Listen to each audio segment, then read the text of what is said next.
Maybe.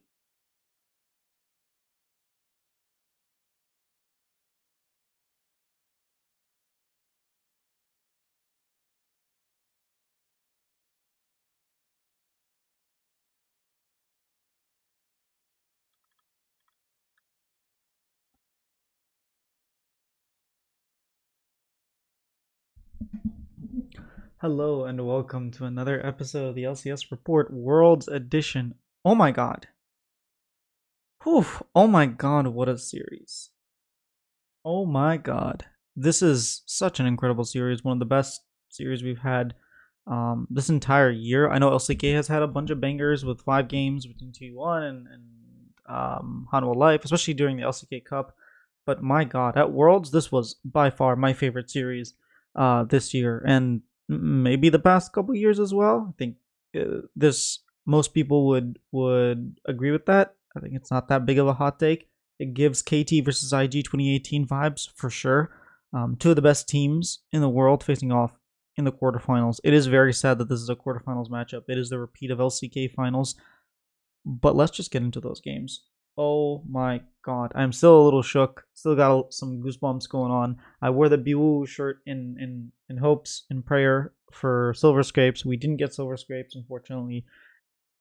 Genji take it in 4, and it was not a comfortable 4. It wasn't an easy 4. It wasn't the swiftest of 4 games. It almost felt like it went 5 because of how long that game 2 was.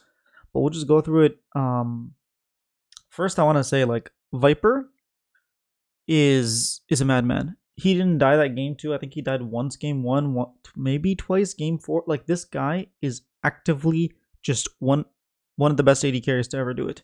He is incredible at positioning, incredible at laning, incredible at team fighting, incredible at dealing damage, incredible at knowing danger level. He didn't get caught once mid lane. Like, how many AD carries, including Ruler game 1, by the way, gets caught just pushing up the wave mid lane? It's like every AD carry does it, doesn't get caught a single time. He just doesn't. He's so good at what he does, and the fact that he's lost in quarters, what, 3 years in a row now? 2021 he lifts the world championship. 2022 on EDG makes it to quarters, gets reverse swept by EDG by DRX, and probably my favorite series of that whole world series. I know the finals was epic, but that was my favorite series. 2023 he goes in with Hanwha Life, gets knocked out in quarter. What does he do in 2023? I think he loses in quarters, doesn't he? I don't remember what happened in 2023. 2024 on Hanwha Life, he loses in quarters to BLG. I mean, 2025 he got knocked out by Genji in quarters. I don't know. This guy can do so much right. He can do so much right and just not matter. It just won't matter. I don't think he made it to Worlds in 2023. That's what I'm confused. So it wasn't in a row, but 4 years for him. It is the mental fortitude to keep playing, to keep fighting, to keep trying. It's incredible. But the person we need to talk about is Peanut, man. Peanut played his heart out. Peanut is one of the best junglers in the world, and he's probably like top 3 of all time, including people like Score, including people who are playing like Canyon, including people like, if you want to go old days, like he just is. I don't even put him in the same level as Bengi. I think Bengi has the accomplishments that Peanut has, but Peanut has the gameplay that Bengi never had. So I would definitely put him above Bengi, above people, whether people agree or not. This guy, the career that he's had ever since he came in, explosive, like a superstar. The Rocks, team that was probably the second best team in the world at that point. to play such an incredible semifinals. I still have recollections. I took a screenshot of Peanut at the end of 2016 after they finished game 2. He walks out of stage and he goes one more, and then we went to 5 and they lost that 5 game, the 5th game. But it was a series. He's given us so many beautiful series, and it's just, it really is emotional to see someone who's dedicated his entire life to this, and someone who you feel like has been part of this journey for so long. Whether even when he went to China and he made it on LGD and didn't even make it out of groups that year, I think it was 2020, to come back to win that championship in 2022, to actually win that and win 3 in a row, and then go to Hanwha Life and win in 2024, and then get his first international title in 2025. Well, he won MSI, sorry, in 2017, but like in such a long time, this guy has put so much. He went from being this like mechanics guy who's going to completely outplay you on Lee Sin to the cerebral jungle who will figure out exactly what you want to do and counter you at every step of the way, and been the person macroing 2022 and 2023 Gen G. He was the leader when it comes to macro. Him and Lehens in 2024 and 2025 of this Hanwha Life roster. He was the macro guy. He was the person leading the team. And it is a huge loss to the scene. It's a huge loss. And I wish him best. And I thank him for everything that he's done for League of Legends, not just LCK. For League of Legends. He will be missed. Now on to the series. Game 1. I mean, all the games were close. I think game 4 was the least close. Maybe game 3 as well, but like game 1, you give Chovy Ori in order to get the Azir versus Orianna matchup. You give Viper his Ziggs. He doesn't die, by the way. He just like plays incredible. He had 70,000 damage. I'm pretty sure he outdamaged the enemy team by himself. This was such a phenomenal performance by Viper. I mean, we already gave him his accolades, but he played so well. Zeus had kind of a stinker. You know, like you expect him to clutch up at World. He didn't. I mean, Keen completely outperformed him. I'm pretty sure Keen was the Oppa player of the series. Keen completely outperformed him. And yes, these are probably the two best top laners in the world facing off against each other. But I mean, we've seen this in LCK. It doesn't go this way all the time. It is. I mean, he dies first blood solo, dies again, he misses a bunch of ultis, takes some very questionable ultis. He was not locked in. And maybe towards the end he started getting a little more locked in, but he definitely was not locked in to start the game. That end, like, the crazy thing about all this is, this could have been a 3-0 for Hanwha Life. Imagine they don't clump up. Chovy does not find that shockwave when they're ending around 40 minutes, if I'm not mistaken. Bot lane, they're about to end the game. That shockwave basically. Wait, this is game 2. I completely skipped game 1, right? Yeah, this is game 2. But let's just talk about game 2 first, because that was the incredible Viper Z's game. Dude, honestly, the games have been so long that I don't even remember which game was which. You have that incredible shockwave that basically saves the game multiple times. This went to 3 Elders. This was the second longest game of World of like this entire year. I think it was the third longest Worlds game in history. This was the longest game this Worlds. It was just a very, very tense game. It was a lot of tense, a lot of pressure, and yeah, they definitely Hanwha Life could have won that game. They just didn't, because Gen G clutched it up. And it's nice to see that Chovy was able to clutch up. Honestly, Ruler feels like he's on one, man. It looks like he wants the championship, and nothing's gonna stop him. Game 1, if I'm not mistaken, was the Nico game, where Delight ended up taking the Pantheon support. Dude, what is Duro doing here?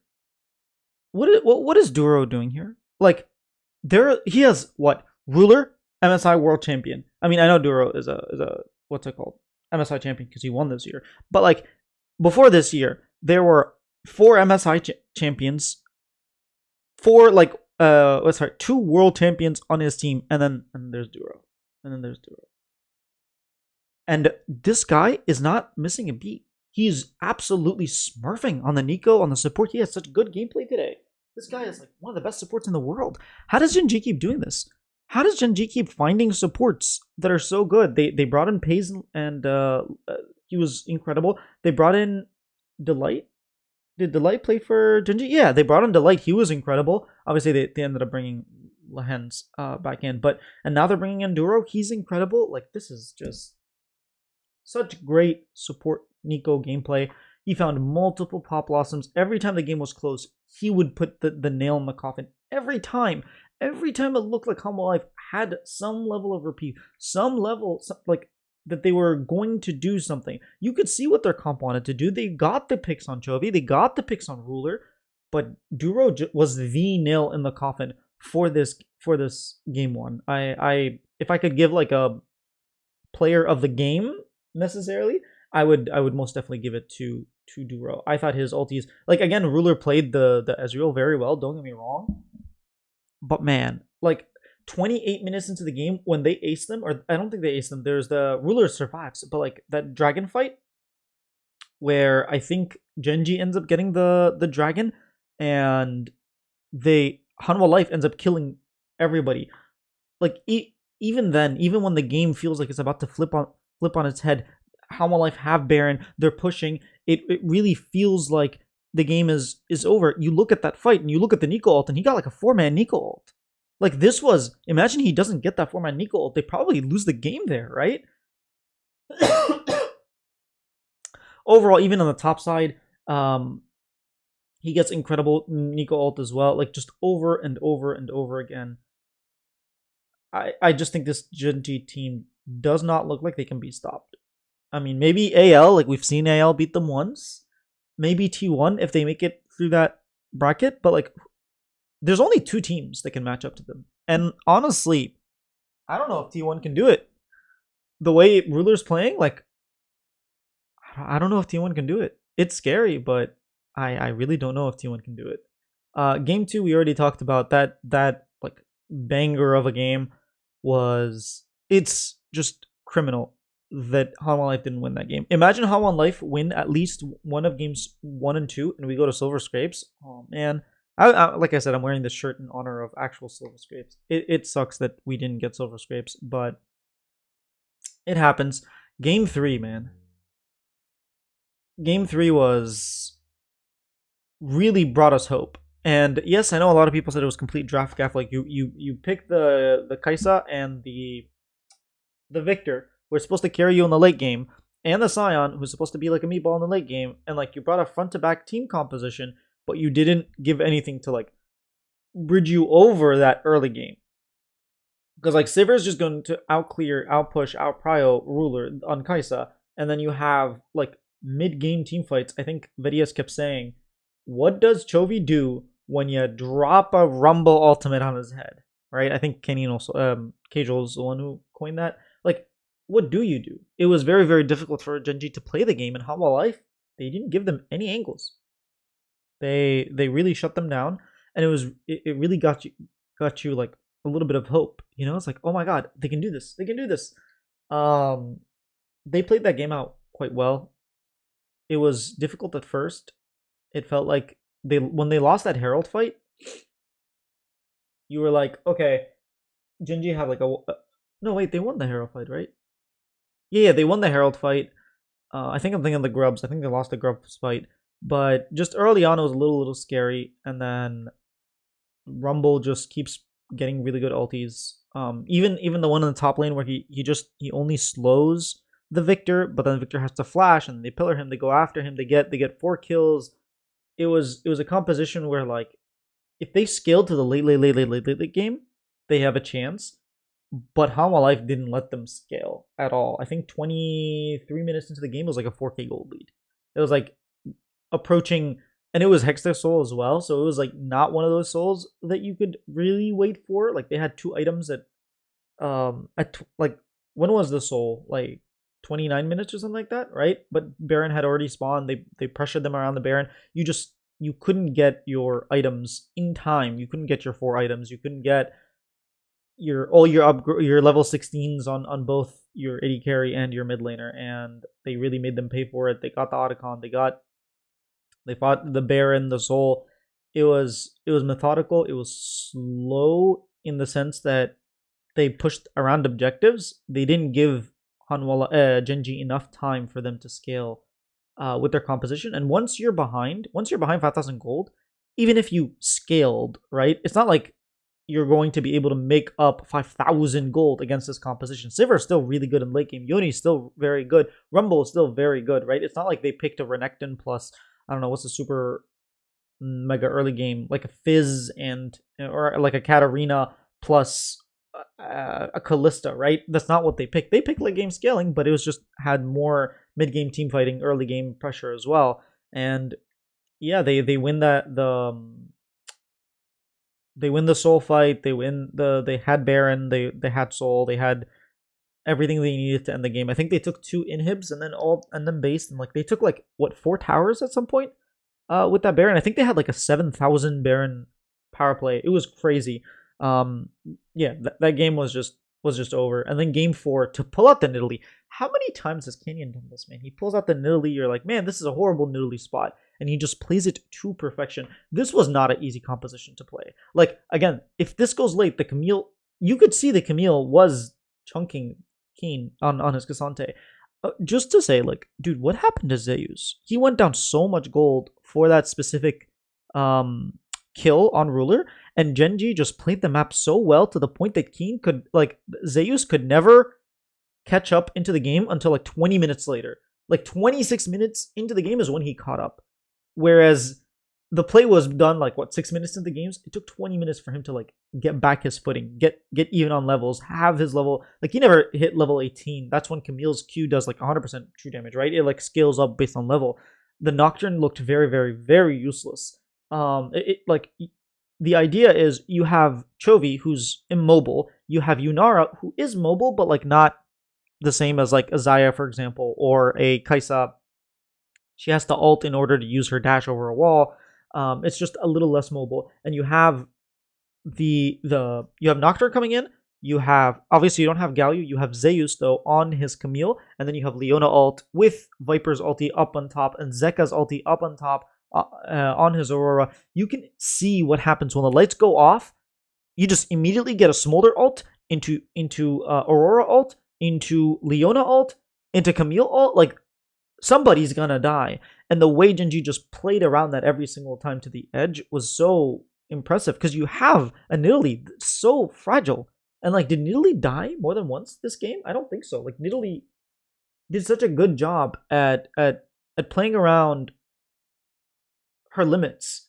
I think she only died once at playing around her limits, at finding all the right angles to 1 poke, 2 heal, and 3 just not get caught. And that's like really difficult to do. I think she didn't have to use, or I guess he, because the pilot's a man, he didn't use Zhonya's a single time in this game, except for that one time where like he was pouncing and he probably misclicked it by the bottom side inhibitor. That was the only time. That was a very sad Peanut game to lose, to end your career on, because like that Nocturne was 3 levels down, couldn't do a single thing the entire game. Genji did not give a single opportunity, and this is like, obviously Viper on Smolder was like, okay, he scaled, okay, he hit 325, not just 225, 325, okay, he's about to hit 400 stacks. If we can just wait, get Camille her level 18, get Smolder like 500 stacks or something, maybe we can win. But Genji just know what they're doing, and like not a single, like Elder Dragon makes it so that if Hanwha Life got 1 dragon, maybe they win this game. Maybe they're able to out-sustain for just a little bit longer, and the game is very different. All of a sudden, Zeka 16. All of a sudden, he's beating the Cassante. All of a sudden, he's solo killing Cassante. All of a sudden, the Smolder is so much stronger. But no, they lost that dragon fight because of all that macro rotation that happened, that second dragon, where Zeus ends up TPing topside because he didn't want to lose more tower plates and more of a lead to Cassante, because he needs to be able to beat the Cassante. If he can't beat Cassante, the game is over. He can't do anything in the side lane. He can't do anything in team fights. He's not as good as Cassante. So he TPs to the top side. It's a 4v4, and the 4v4 they lose. With the 5v5, with 5v4 or 5v5, I'm pretty sure I would take Hanwha Life at that dragon with their positioning, especially with Zeus having just finished Triforce. But Cassante did not TP bot. He stayed there. And yeah, that's just how the cookie crumbles sometimes. It was a long fought game, but it was definitely a fun game. And all I can say is it was so entertaining. Every single one of those games was just phenomenal, was entertaining, was a game that you could legitimately watch 10 years from now. And it's crazy how many of those series Peanuts has been in. The 2017 WE versus T1 at Worlds, the 2016 SKT T1 versus Rocks Tigers. Now this one here, excuse me, this game right now with Genji versus Hanwha Life, phenomenal gameplay, phenomenal game. I don't know what more to say besides like it really has been a pleasure. One of the things I really tried to do in the past 2 years is get a Peanut interview, man. I requested this guy every single time I've had the opportunity and just haven't got him. I just haven't got him, and like that's there are a lot of people requesting Peanut. So I'm not mad at like Riot or at Hanwha Life or anything. I would have loved to be able to interview him and to like, it's not even show my fandom of him, but like I feel like one of the things I do quite well is recognize and immortalize some of the players, or maybe not immortalize, maybe that's more of a Thorin thing, but like to recognize a player's history, to recognize their long-lasting effect, to recognize where they came from. That's why quite often one of the questions I ask is, did you ever imagine you being in this position, right?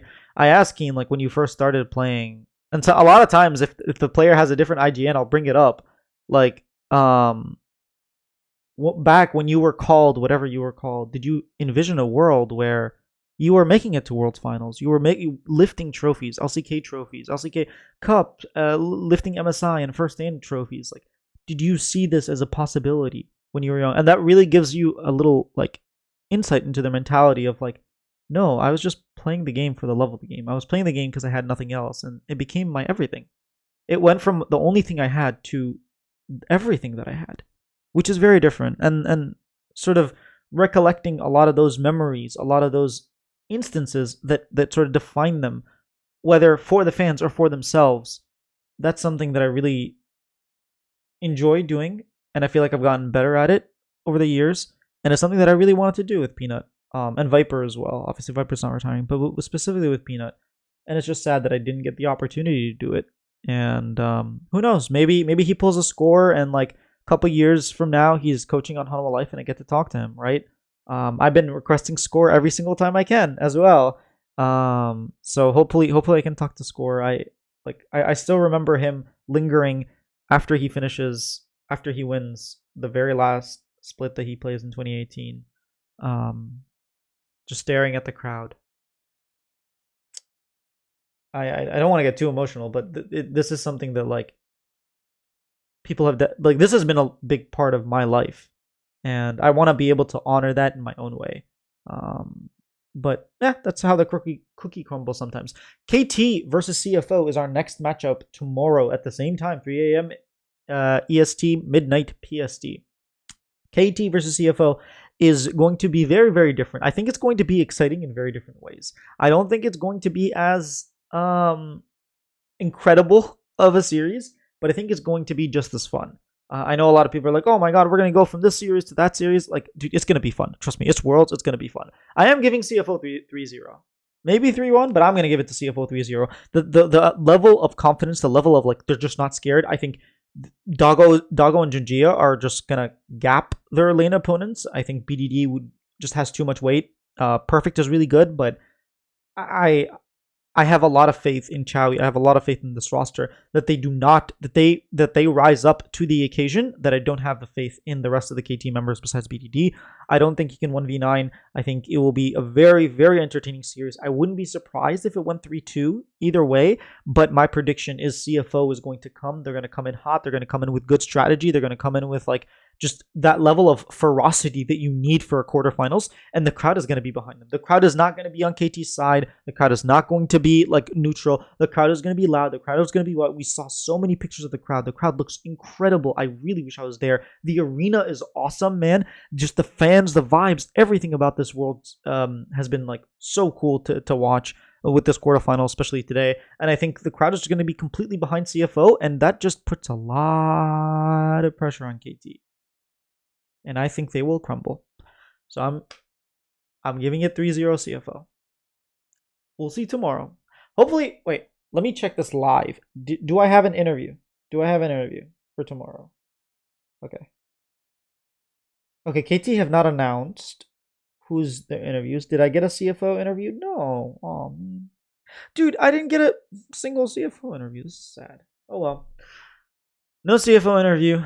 Hopefully I get a KT interview. If not, that's fine. I mean, this world has been entertaining. It really does suck that there are no press conferences and I can't ask my questions, but yeah. That's it. That's it for me today here. Thank you guys so much for watching. Hit that subscribe button and join the Discord so you don't miss out any announcements. And just a reminder, we have pick'ems. So if you didn't do your pick'ems or if you want to join our pick'ems, it should be in the Discord server in the link below. There are some prizes and stuff. But yeah, thank you all for watching, and I will see you tomorrow. Marn will be here tomorrow. Marn will finally be here, so I won't be just yapping and saying a bunch of just a bunch of nonsense. He'll be there to